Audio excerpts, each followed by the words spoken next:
Bonjour à tous et bienvenue sur la chaîne d'Obsidia, j'espère que vous avez bien joué aujourd'hui. Moi j'ai une très mauvaise nouvelle à vous annoncer, c'est qu'il n'y aura pas de basket au sens du jeu avant au moins 6 semaines sur cette chaîne. Comme certains le savent déjà, je me suis fait une double entorse il y a maintenant presque un mois. Le problème c'est que j'ai commencé la rééducation et mon kiné qui s'appelle Artus, que vous allez rencontrer dans la vidéo, m'a annoncé qu'il y en avait au moins pour 6 semaines avant que je puisse au moins recourir. Donc autant vous dire que le Tour de France par exemple, c'est pas pour tout de suite, ça va être compliqué de jouer contre vous avec une cheville en moins. En revanche, ça m'a permis une chose, c'est de réfléchir à plein de petits formats qui se font sans la cheville. Ce que je peux vous dire, c'est que ça va être avec Briscoe, qui est blessé aussi, et qu'on va aller dans la rue. C'est tout ce que je peux vous dire. En attendant, je vous emmène à ma séance de rééducation pour comprendre un peu ce qui s'est passé, comment le guérir, et surtout que faire en cas d'entorse grave dans les minutes qui suivent l'entorse. On se retrouve à la fin de la vidéo.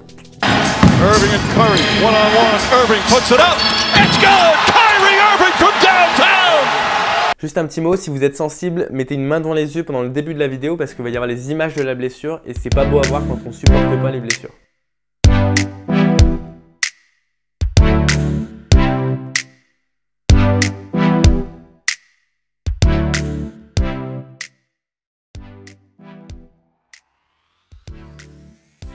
Moi, je m'appelle Artus, je suis kinésithérapeute à Courbevoie. Valentin il s'est fait une entorse, donc en gros lors de l'entorse, son pied il a basculé vers l'extérieur, donc au milieu de l'articulation de la cheville qui est une articulation où il y a un ensemble d'os.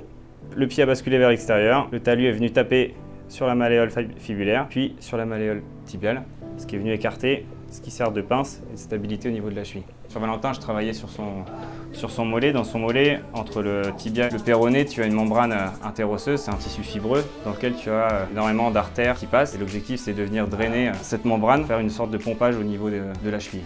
L'objectif en fait des premières semaines, c'est vraiment de mettre ta cheville en position raccourcie pour qu'elle puisse cicatriser le mieux possible et après de drainer, d'éliminer l'hématome et l'œdème. À faire tout de suite après une entorse, venir comprimer, que ce soit avec un strap appuyé avec de la glace. Pendant les 20 premières minutes, c'est hyper important. Le plus tôt, c'est le mieux. Si tu as la chaussure, tu essaies de la garder pour pouvoir rentrer chez toi. Ça te permet de comprimer, en rentrant, tu glaces et tu essaies de mettre la jambe un peu surélevée. Voilà, donc vous venez de visionner la première étape de cette rééducation qui va durer au moins 6 semaines. Ça va être très long. Je souhaite vraiment à personne de se blesser comme ça parce que ça fait très mal. Au-delà de tout ce que ça peut engendrer, c'est vraiment douloureux. Alors surtout, échauffez-vous avant chaque session. Parce que si vous vous tordez la cheville, il vaut mieux que ça plie plutôt que ça casse. Je vous souhaite de ne jamais vous blesser, profitez bien de vos sessions. Je vous dis à la prochaine, ciao!